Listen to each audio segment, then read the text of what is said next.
유엔에서 추진하고 있는 사이버 범죄 협약의 미국 측 협상 대표가 북한 등의 사이버 범죄 추적을 위한 조치를 강구할 것이라고 밝혔습니다. 또 사이버 범죄 협약 추진 과정에서 인권을 강조할 것이라면서 회원국 간 범죄에 대한 서로 다른 정의를 조정하는 데 협상에 중점을 둘 것이라고 말했습니다. 조상진 기자가 보도합니다.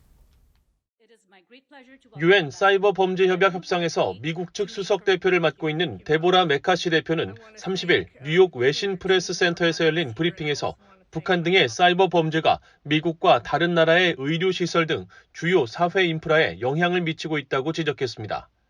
메카시 대표는 최근 잇단 랜섬웨어 해킹 공격 등 북한의 사이버 범죄 진화에 대한 대응을 묻는 질문에 이같이 답하고 이런 사이버 범죄 해결을 위해 유엔에서 추진 중인 사이버 범죄 협약 협상을 통해 방법을 마련할 것이라고 말했습니다.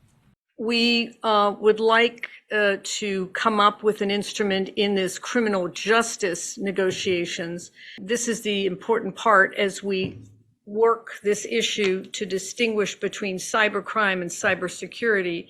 It's giving our law enforcement the tools to more swiftly pursue those that are attacking critical sectors as well as individuals, communities, local communities, etc., and to develop newer tools that are more swift in this process. 카리브 공동체 측 협상 대표로 참석한 안드레아 마틴 수압이 자메이카 사이버 범죄 디지털 포렌식 국장도 카리브 공동체 내에서도 북한의 잇단 랜섬웨어 공격 같은 사이버 공격 사건이 증가하고 있다고 지적했습니다.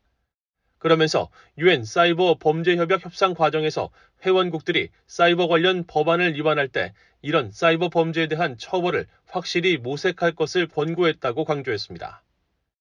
But what it will certainly indicate is that where, for example, the ransomware attack affects the critical infrastructure of a member state, there should be a scale in terms of penalties which reflect the magnitude and the impact of such offenses. 이런 가운데 메카시 미국 대표는 유엔 사이버 범죄 협약 협상의 주요 목표는 사이버 범죄에 대한 각국의 서로 다른 정의를 조정하고 사이버 분야 인권을 강조하는 것이라고 말했습니다.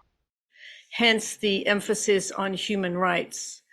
One country's definitions of a crime is not always another country's definition, and we are very carefully going through the definitions. That will also be a critical part.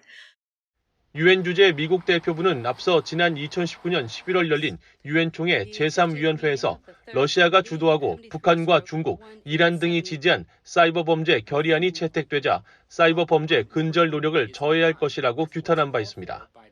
또 미국과 서방국들은 러시아와 북한, 중국 등 국제 사이버 범죄를 가장 빈번히 일으키는 나라들이 새로운 사이버 국제규범을 만들려는 의도가 의심스럽다면서 협약 추진 과정에서 범죄의 정의와 처벌 규정을 명확히 하기 위한 협상을 진행해 왔습니다. VOA 뉴스 조상진입니다.